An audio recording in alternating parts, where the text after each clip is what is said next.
Chaps, I've got a really interesting and so far a really nice guy who's called Antonio.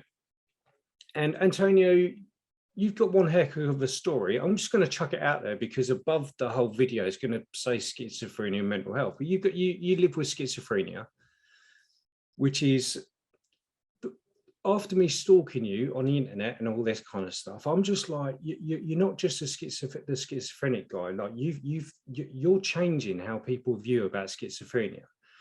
And the one thing I absolutely respect about you is not only that, you've gone on to like EastEnders to educate the cast of EastEnders about schizophrenia and how to do it right. Yeah. And I'm just like, mate, well done to you. And thank you. And you're so humble. So I just wanted a bit of a natter just about how you live your life. Yeah. Well, I mean, say hello. Yeah, there you go. Yes. Yeah. Hi everyone. Yeah. Yeah. As wonderfully introduced. Yeah, I'm Antonio. Yeah, I'm a mental health ambassador and activist. And yeah, I mean, the most recent, I guess, big project that I've done was consulting EastEnders on their schizophrenia storyline. And yeah, I mean, to go back to your question, how I live with schizophrenia, I mean, first things first, and I think with anything is, acknowledging that I have schizophrenia. At the beginning, I used to really deny or neglect or be ignorant to schizophrenia. At the start of my mental illness, my psychiatrist would always ask me, do you believe yourself to have a mental illness? And I'd obviously be like, no, of course not. I'm just a young person. Like this is what a young person will be. You can never tell. We're brought up different character-wise and so on. So, but and I started to put obviously logic with reasoning, and you start to realize, some things don't actually add up to my statement of, we're just young boys living how we're supposed to live, because, young boys aren't supposed to have auditory hallucinations, right? Are they?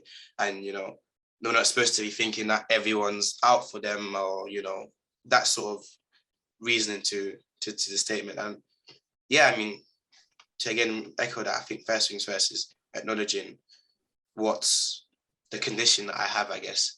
But in acknowledging that, I think you give yourself scope to know you can still get better and you can improve and you can manage it and all these things. When you don't acknowledge it, you limit yourself. You automatically don't look for recovery or improvements because you think there's nothing going wrong, right? So yeah, whatever's happening doesn't need improving, doesn't need bettering. But when you acknowledge the condition, then you know what, now where can I find ways of improving, ways of managing, and ways of just getting by life. And that's the first thing I had to do. After that, I mean, as I then gave myself these 2 rules, and the 2 rules is that normal is a myth. There's no such thing as normal. The only thing that should be normal are procedures and processes. Other than that, there's no such thing as normal. And that again made me come to, I guess, accepting my condition. We're all in our own very subjective worlds. Even though we're on the same planet, we're all in our own subjective worlds. And as I said, where normal is a process or procedure, you can obviously tell me that the sky is blue, and that's logically correct. However, if my perspective is I see the sky as green, you can't challenge my perspective, whether you attach it to a mental illness. It's still my perspective. As I said, we live in our own subjective worlds. So me taking the sky as green doesn't necessarily mean I'm wrong. It doesn't mean I'm right. It's just my perspective. And that's where, again, I say, and I echo again, normal is a myth. And then the second rule I have is that, perfection does not exist. Again, only things that should be perfect are probably, again, processes and procedures, things put in place. And even still, they don't end up being perfect. You got human errors and so on. But yeah, I mean, living to those 2 rules, normal does not exist and perfection is not real. That, again, makes it easier to accept living with schizophrenia, right? And then there's this other standard things like, exercise, diet, balancing leisure with, you know, work and all these kind of things. And just, yeah, I think it all comes down to that mindset. You know, it's that mindset. And unfortunately, some people have stronger mindsets than others, but that does not mean that you cannot reach that mindset, you know. Yeah. Today is not the best weather, you know, there's a lot of clouds, and this is my favorite line I tell everyone. There's a lot of clouds, but it doesn't mean that the sun isn't still out shining. It's just covered by clouds, which I guess in our sense is a bad day.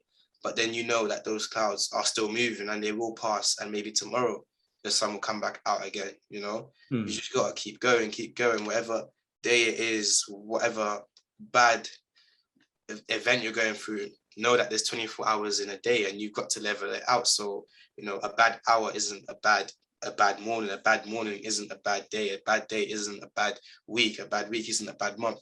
You can change that. And it all comes down to your willingness and, you know, as I said, your mindset. And that's really how I get by living with schizophrenia, you know, understanding that I'm probably at a more of a disadvantage than the person without schizophrenia, and a bit more vulnerable, but that does not mean I'm limited in all ways, because I have to work harder. Doesn't mean it's impossible. Yeah. I think up to a point, I think that's kind of like BPD as well. I think I've worked out with BPD, the things that trigger me, and I'm like, okay, let's try and keep that bit in the cupboard. But there are some bit like focus with BPD. Once you've bitten on something, it can be a bad thing. Don't get me wrong, but I think I've used it to my advantage. But it's working out what you're good at, isn't it? Right. And using it to your advantage.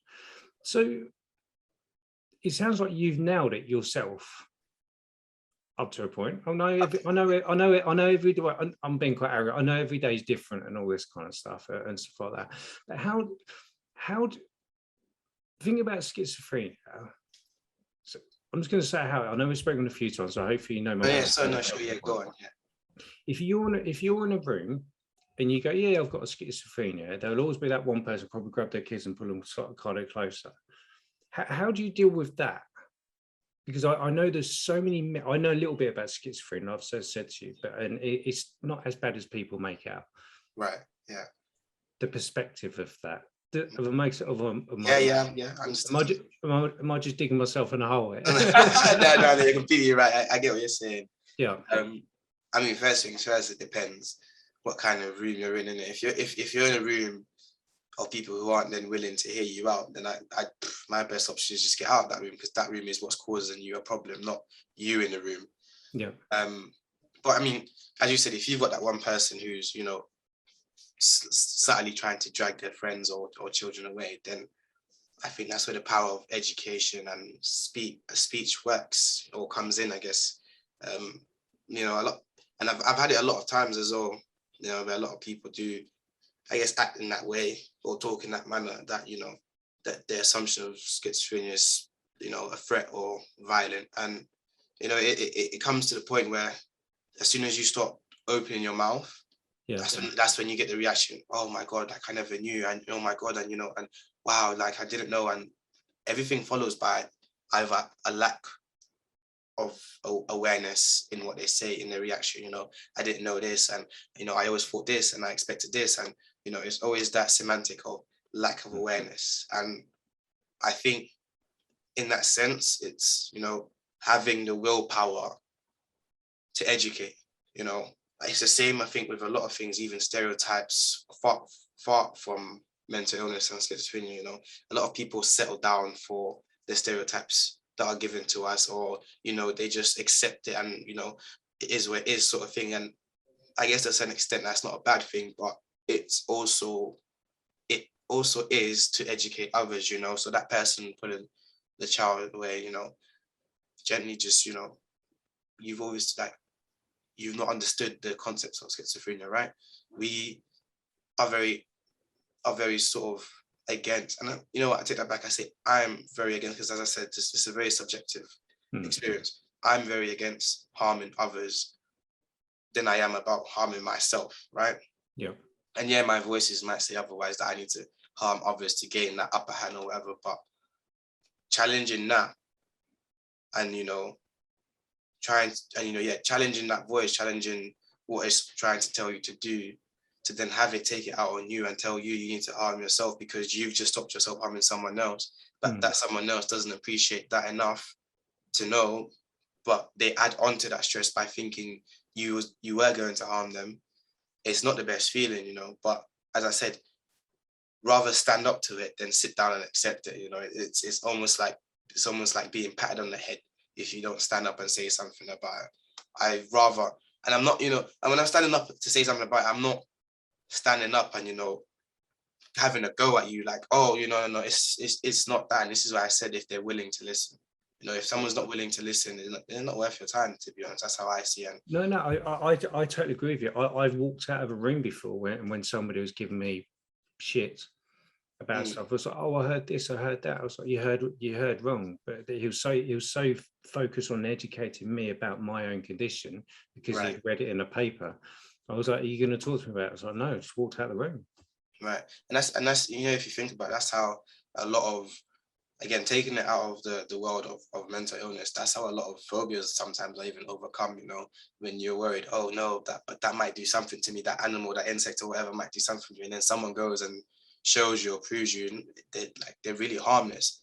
You then become in love with that. And exactly. So, you know, like I said, I've had a lot of those situations where, you know, people have been, I guess, in awe of, you know, what I've sort of told them compared to what they've assumed, and then all of a sudden it's like, oh my god, if there's anything I can support you with and so on, you know, my main thing is, well, the first thing you can do is next time don't jump to conclusions, or, you know, it's like, you know, I mean, and don't get me wrong, judging a book by its cover, I have absolutely no issue with that, right? Because I understand that sort of I guess instinct is a survival instinct that came from us from a long time from our predecessors, right? So I have no absolute problem with judging a book by its cover. It's going to happen. It's inevitable. My problem becomes when you use that judgment to neglect what you could have possibly found out, if that makes sense. You know, you simply put, you're judging a book by its cover, so you avoid that book. So then you can't open the pages to find out what's in that book, right? That's neglecting for your judgment. But judging a book by its cover, completely fine. But when you neglect to open the pages to find out more, or even to read, you know, the part at the back, I forgot the word for it. I got taught this other, like, so many times in English GCSE, but the back of the back of the book that gives you a summary of what it is, then, you know, that's what word. Yeah, I know. Yeah. That's where you lose, I guess, I guess you just starve yourself with the opportunity to know better. I think not being willing to learn about other people or anything, I think you're just letting yourself down. I think it looks more bad on that person than you yourself. And like I was saying, it's very rare that I see people like that these days. Very, very rare. Maybe it's because MANUP's got a bit of a following, so they're like, it's so rare these days. I personally find that more people are supportive. Right. Yeah. On all of that. So massively more supportive. But I think for me personally, it's having the ability, and BPD is hard with that, having the ability to allow the other person just to spend a couple of minutes to process what you're saying. Yeah. Because I do find there are some people in let's say our field where they say something and they expect you to understand it straight away. But I'm the kind of person I need to think about it and go, now I understand, and come back. Right. Yeah, and you're right. That came with practice, you know. Even me, I was the same. I used to just, you know, jump at the first word that was mentioned. Yeah. But then I had to really learn. And one thing that I've always been taught, don't act on emotions. And I've had to practice that, you know, whatever's going on, you know, even when people, you know, sort of are in a confrontation, I always tell people, look, relax, calm down, we'll talk about it tomorrow, because right now we're not going to sort anything. Simply don't act on emotions, right? And, you know, I listen, the one thing I really want to put out there is, where I speak of all these things that, you know, people call intellectual, insightful and stuff, this didn't come to me overnight. These were things that were reiterated to me that I had to put into practice over many days, weeks, months. And, you know, it's something beautiful that I saw on Instagram was practice makes progress. You know, again, perfection doesn't exist, but practice makes progress. And that's what I guess I'm just trying to show here, is that practicing those techniques, abilities will get you to progress. Yeah. Well, it's definitely worked. It's definitely worked for you so far. Yeah. I do. I don't want to say single-handedly, because obviously you've had a bit of help. You've had a bit of EastEnders help. But I think with your courage of just going, okay, rather than have a go, let's educate. I think hands down, kudos to you, mate. Thank you. Absolutely kudos. No, I think I've even had my, because I've got 2 boys. I've had my own boys ask me about schizophrenia, and I didn't know this, I didn't know that. So I think it's just fantastic. So well done to you, mate. Yeah, I'm chuffed with you that you're Antonio. You're not you're Antonio with schizophrenia. You're not just a schizophrenic bloke. And I think that's a really good thing. And so if there's somebody watching it, we've flown through this already, haven't we? Flipping out. So if there was somebody watching this, and they're just like, I can relate to a few things what this guy is saying. I don't want to say like, oh, maybe they're thinking they've got schizophrenia or BPD. What would you say to them if they're sitting at home just thinking something's not right with me? What helped you? Oh, what helped me? Talking at me. I love talking. I absolutely love talking, right? But the problem with talking is that sometimes there's judgments, and then there's reactions, and then there's how will they take it, and how will they think of me, all these ifs and buts, right? I guess the way I tried to overcome that was, people are going to judge anyway. Like, that's inevitable. People are going to judge anyway. And I guess when you do decide to talk within reason. As I say, talk within reason. Like me, I've I guess absolutely got such a big support network, of people who willing to give me their time and support and ears. I guess that I probably don't even use 5% of that support network, right? I'll use 1% maybe. But again, this is my experience, and this is not what I'm, saying everyone else should do. It's just my experience, because again, I've had practice on practice of I guess figuring out my triggers, what I can do, and sort of thing. But for me, it is talking. But I have, I guess, stages of people that I will talk to based on how bad I'm feeling, if that makes sense. Yeah, no, I can relate to that. Yeah. Yeah. So that's what I mean by within reason, So if I'm at a really, really, really bad point, then I think my person to talk to is someone from a professional background. Yeah. If it's just one of those, like I said, bad hours, I'll talk to a friend, a specific friend that I've got a rapport with and knows me quite well. Further than that, maybe a family member who, is deeper than that friend. Mm-hmm. That's what I mean by talking within reason, really, like acknowledging what stages your support networks come in at. It's all great being told by everyone, oh, if you ever need to talk to someone, I'm here, but deciding who you want to talk to is actually the problem. You know what I mean? So that's what I mean. That's what I say about talking within reason and utilizing your support network in the best way possible. It's almost like a 11-a-side football game. Mm-hmm. You want your best players on the pitch. You don't just want any player on your team or on the pitch. You want your best players on the pitch. And then I guess it just comes with distraction as well. Sometimes music helps, football helps. I'm a big fan of football. Yeah. And then, just don't be afraid to ask for help. It's the general umbrella term. Don't be afraid to ask for help. If you think something is wrong, don't sit there on the thought of it. Find out